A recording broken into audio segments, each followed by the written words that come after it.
Hey yo yo yo, salut les turfeuses, salut les turfeurs, bienvenue pour un nouveau pronostic de Benoît Requin. Ok, place au pronostic du Quintet du jeudi 12 juin direction Paris-Longchamp pour le prix de l'île de la Cité. Plat, 1400 mètres, 14 partants, réunion 1, course 6, indice de confiance 1 sur 5. Petit retour sur le quintet à l'envers de ce mardi. Il y a eu du trouble fait à l'arrivée. Cette vidéo, j'attends en avant l'arrivée du quintet de ce mercredi. Je reviendrai dessus demain. Ok, c'est parti. On commence le pronostic et on commence avec le numéro 1, Centenario. Et on écoute Gérald Mossé. Centenario vient de gagner 2 fois d'affilée à ce niveau. Bon, il est en très bonne condition. J'imagine que cela sera plus compliqué vu sa nouvelle pénalisation sur l'échelle des valeurs. Cela dit, le poids est moins important à mes yeux sur les courtes distances. Il évolue sur un parcours qu'il adore et sera associé au même jockey qui s'entend bien avec lui. On va essayer de faire la même chose. Ok, merci Gérald de Mossé. En tout cas, ce numéro 1, il me plaît beaucoup. Je pense qu'il peut faire mal. Et je l'ai mis donc quatrième. On passe au numéro 2. Skylight Brochard et on écoute Tim Dunworth. Bonjour Tim. Yeah, bonjour. En Skylight Brochard, c'est un poulain qui possède des moyens. Maintenant, bien qu'ayant vu sa valeur revue à la baisse, elle doit porter du poids dans ce genre de course, ce qui n'est jamais évident. Je le trouve meilleur en forme que lors de sa dernière sortie en 42, en 42 de valeur. Je le crois en mesure de bien tenir sa partie à condition de bénéficier d'un bon déroulement de course. Ok, merci Tim Dunworth. En tout cas, ce numéro 2, lui aussi je l'ai gardé un peu plus loin, je l'ai gardé en bout de combinaison.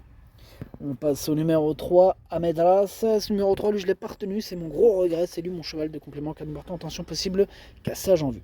On enchaîne avec le numéro 4, Tortisambert. Tortisambert, lui, par contre, on n'aura pas les commentaires de l'entraîneur. C'est Fabrice Chappé. Il est parti pêcher avec Captain Yann Bravo. Bref, amusez-vous bien. Ce numéro 4 fait partie de mes préférés. Je le vois bien batailler pour les toutes premières places. Je l'ai mis deuxième. On passe au numéro 5, Gentleman Beauty. On écoute Gordon Baptistic.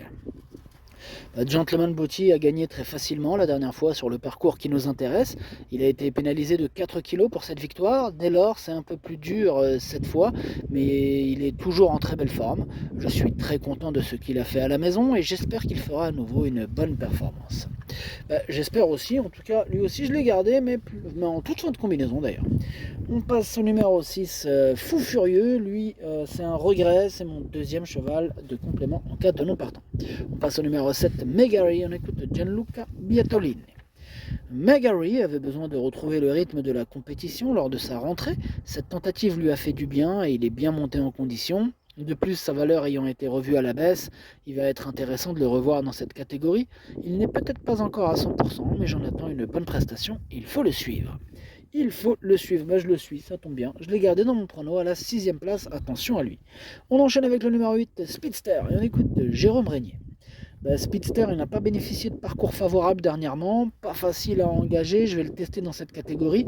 Je pense qu'à cette valeur, sa marge de manœuvre n'est pas évidente et celle de la compétition nous le prouvera. De plus, il n'a pas beaucoup d'expérience sur le gazon et mérite d'être revu sur cette surface. Avant le coup, une place me satisferait. Ok, merci Jérôme. Ce numéro 8, moi il me plaît bien, attention à lui. Il peut faire mal, en tout cas c'est ce que je pense, et je l'ai mis 5ème. On enchaîne avec le numéro 9, Forkester. On écoute Édouard Montfort.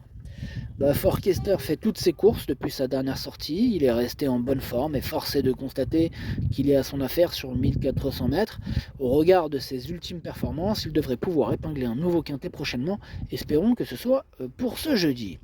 Ouais, en tout cas, je lui souhaite. Il fait partie de mes préférés. Je le vois bien batailler pour les toutes premières places et je l'ai mis 3ème. On passe au numéro 10, Alabama Moon, et on écoute Ansalbert Blum. Alabama Moon, il est en bonne condition, comme lors de sa dernière prestation, où elle a pris la 3ème place à ce niveau. Comme le terrain ne sera pas trop profond, cela sera à sa convenance. Je compte sur elle pour une nouvelle bonne performance. Et ben, je compte sur elle pour la plus haute marge du podium, hein, c'est mon préféré, ce numéro 10.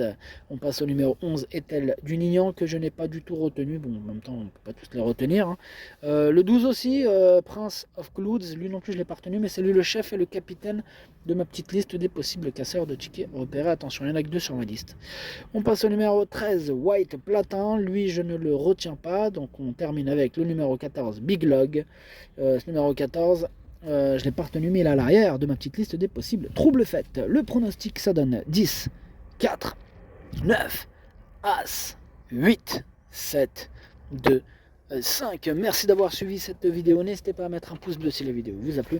Pour accéder à tous mes tickets pour la course du Quintet, rendez-vous directement en description de la vidéo. Il y a aussi le bouton rejoindre directement sur YouTube. Vous aurez accès donc à mon prono en 8 plus les 2 chevaux de complément. Et puis en même temps vous donner de la force, hein, à ma chaîne et à son développement, à ma chaîne YouTube. Merci d'avance.